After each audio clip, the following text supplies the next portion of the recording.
Selamat pagi Bapak Ibu Saudara semua, sehat selalu, sejahtera, damai, berlimpah-limpah dari Tuhan Yesus memenuhi kita semua dan tidak kurang suatu apapun di hari ini.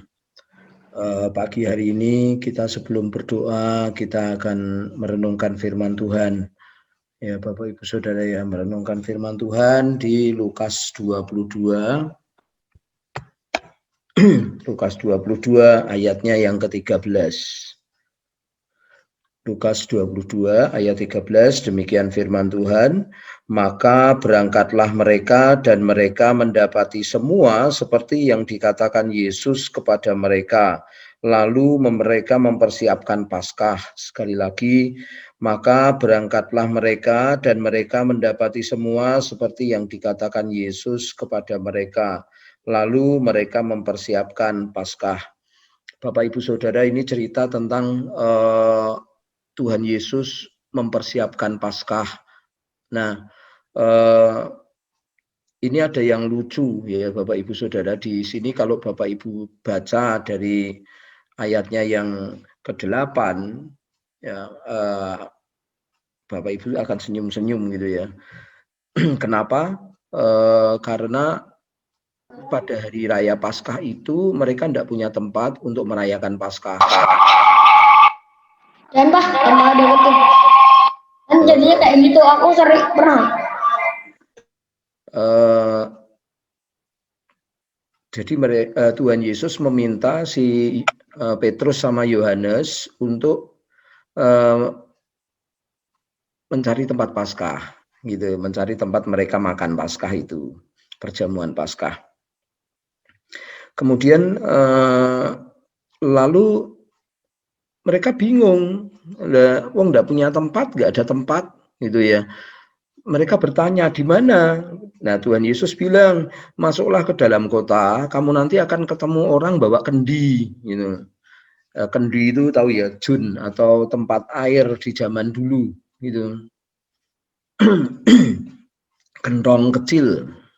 Nah, kemudian bertanyalah kepada dia, di mana Tuhanku bisa merayakan Paskah, gitu. Nah, ini kan lucu Bapak Ibu Saudara ya. Petrus sama Yohanes juga tidak kenal orangnya siapa, hanya diberi tanda. Tetapi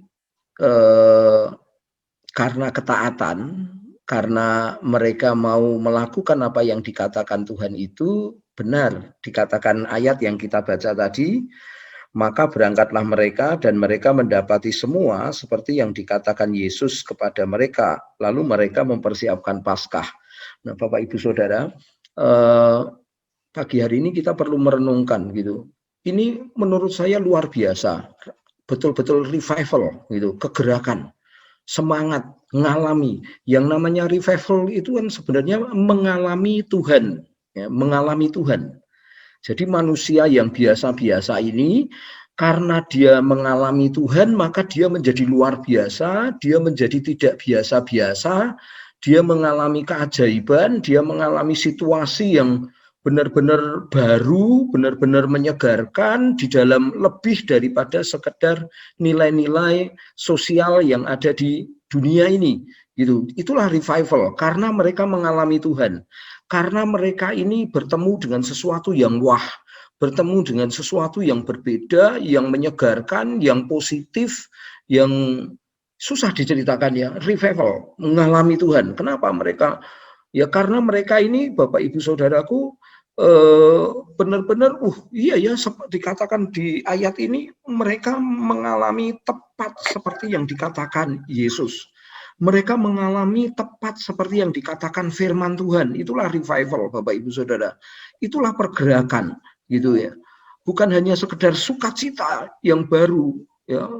Saya yakin itu ketika Yohanes sama Petrus sudah ketemu seorang yang membawa kendi itu, saudara gue membawa kendil itu, oh iya persis ya, seperti yang dikatakan ya tadi ya, wah luar biasa sukacita mereka. Sukacitanya bukan karena ketemunya itu, tapi karena di dalam hatinya ini dia mengalami Tuhan tadi, mengalami perjumpaan dengan Tuhan tadi, Bapak Ibu Saudara. Nah, inilah revival, inilah pergerakan, inilah Bapak Ibu Saudaraku yang dinamakan kehidupan surga yang di bumi gitu ya, Bapak Ibu Saudara. Nah, kita perlu melihat, kita perlu doakan hal ini supaya kita mengalami revival sebagai session yang baru ini, Bapak Ibu Saudaraku, kita doakan. Nah, bagaimana? Ada kunci-kunci di ayat-ayat yang di atas itu, Bapak Ibu Saudara, seperti yang Alkitab katakan. Ya, yang pertama adalah kunci sebuah revival itu adalah kita punya visi, gitu. Nah, Yohanes sama Petrus ini dia punya visi. Visi adalah pandangan yang terjauh yang datang dari Tuhan, bukan datang dari manusia. Datangnya itu dari Tuhan. Jadi dia disuruh mencari tempat untuk makan Paskah sama Tuhan. Nah, ini visinya, pergerakannya, Bapak Ibu Saudara ya. Ini revivalnya, gitu. Itu yang pertama, gitu ya. Kemudian yang kedua, Bapak Ibu Saudara ya, dia punya hubungan yang baik dengan Tuhan. Dia punya hubungan intim dengan Tuhan sehingga visi itu dipercayakan. Gitu. Jadi kepercayaannya Yohanes sama Petrus ini bukan kepada nilai-nilai manusia, tetapi dia itu kepercayaannya, dia itu dipercaya juga, dia direken istilahnya itu, sama diperhitungkan sama Tuhan sehingga visinya untuk mencari tempat Paskah itu dipercayakannya kepada Yohanes sama Petrus. Sekalipun ada di situ Lukas ada juga, Yakobus ada juga, Markus juga ada juga.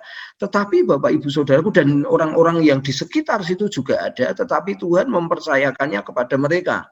Karena mereka saya yakin punya kehidupan yang aku rak penting direken menungso, sing penting direken Tuhan gitu ya. Ada kata-kata sehingga menghasilkan rekening manusia gitu.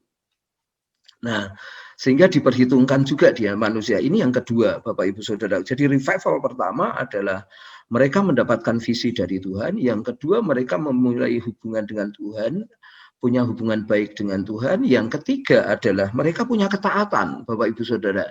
Mereka punya ketaatan. Karena mereka taat, maka mereka melihat. Gitu. Berbeda dengan dunia ini. Dunia ini prinsipnya terbalik. Minta dulu, bukti dulu, baru mereka jalan. Nah, di kerajaan surga itu enggak begitu. Di kerajaan surga itu adalah kita percaya maka kita melihat. Gitu. Nah, dunia melihat dulu baru percaya. Kan terbalik Bapak Ibu Saudara. Nah, prinsip revival, kegerakan ini penting Bapak Ibu Saudaraku. 3 prinsip kegerakan ini penting. Apakah kita punya visi yang dari Tuhan selama ini ya?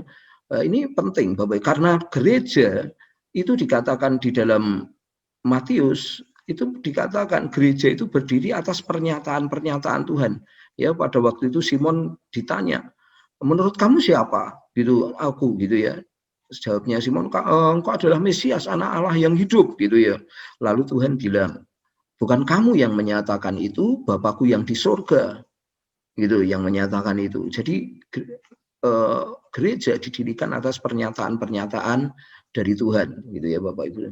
Nah, ini visi itu penting. Yang kedua tadi adalah kita punya hubungan baik dengan Tuhan. Nilai-nilai hidup kita itu bukan nilai-nilai yang jasmaniah, nilai-nilai rohaniah yang terjadi, yang ditelurkan, yang diteteskan di dunia sehingga menjadi nilai-nilai hidup di dalam hidup kita.